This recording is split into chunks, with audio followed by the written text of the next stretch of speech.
Sobat Transportasi, sekarang kita sudah memasuki bulan Ramadan di tahun 2024.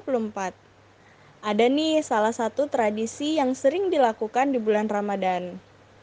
Bukan berburu takjil, tapi mudik lebaran. Tentu saja, saat melakukan mudik lebaran pulang kampung, kita selalu ingin sampai tujuan dengan cepat kan? Biasanya, masyarakat melakukan mudik lebaran dengan menggunakan kendaraan bus, kereta api, pesawat terbang, dan tentu saja ada yang menggunakan kendaraan pribadi. Nah, salah satu cara alternatif untuk bisa sampai ke tujuan yakni melewati jalan tol. Salah satu alasan pembuatan jalan tol adalah untuk memperlancar lalu lintas. Tapi, seiring berjalannya waktu, semakin banyaknya kendaraan yang melewati jalan tol, terutama saat mudik lebaran, baik arus mudik maupun arus balik, jalan tol tidak lagi menjadi alternatif yang lancar.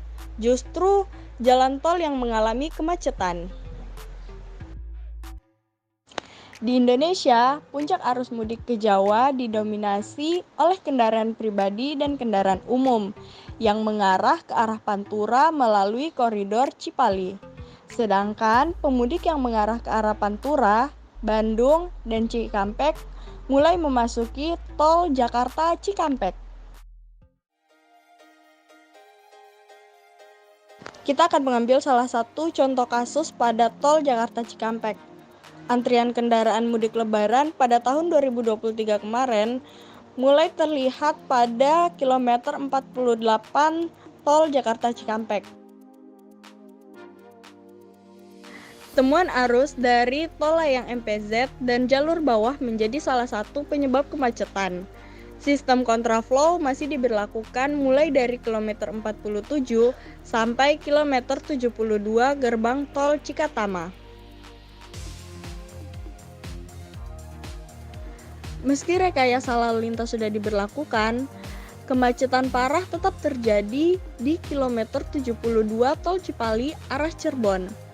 Antrian kemacetan terjadi di jalur reguler non-one way. Imbasnya, para pemudik yang kelelahan terjebak kemacetan berjam-jam, hingga ada masyarakat yang melakukan peristirahatan di bahu jalan.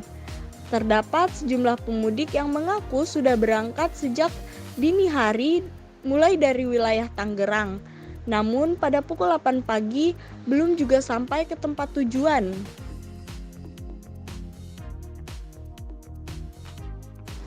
Metodologi yang digunakan pada contoh kasus di atas untuk mengidentifikasi masalah yaitu dengan dua cara, dengan pengamatan secara langsung dan studi literatur. Pengamatan secara langsung berupa survei arus lalu lintas, wawancara, dan sebagainya dengan menggunakan beberapa alat khusus seperti speed gun, walking meter, dan lainnya. Sedangkan studi literatur menggunakan metode analisis dengan cara membandingkan data dan jurnal sejenisnya.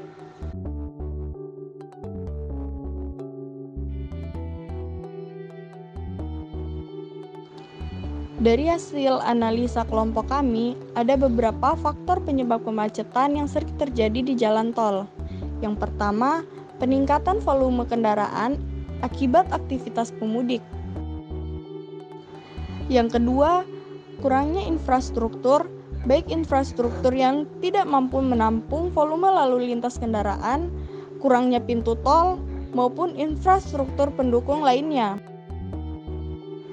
Yang ketiga, penggunaan kendaraan pribadi lebih besar daripada penggunaan kendaraan umum yang menyebabkan meningkatnya penggunaan kendaraan bermotor di jalan tol. Selanjutnya, pengaturan lalu lintas yang masih belum efektif. Misalnya, dahulu pembayaran masih menggunakan cash, namun sekarang sudah diperbaiki dengan cara menggunakan cashless agar mempercepat proses transaksi. Dan yang terakhir, pengguna jalan yang tidak tertib. Misalnya, jalur khusus yang harusnya digunakan untuk kepentingan darurat malah digunakan oleh pengendara nakal sehingga membuat semua jalur atau semua akses menjadi padat.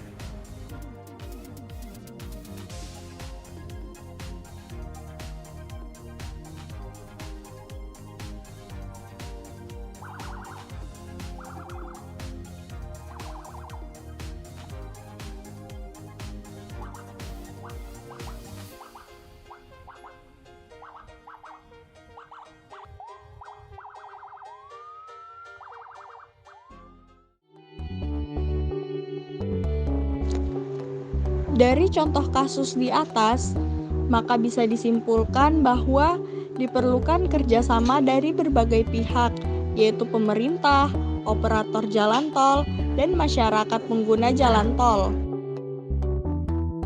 Maka dari itu, langkah yang dapat diambil dengan meningkatkan infrastruktur, mengembangkan angkutan umum, serta meningkatkan kesadaran masyarakat dalam menanggulangi kemacetan di jalan tol.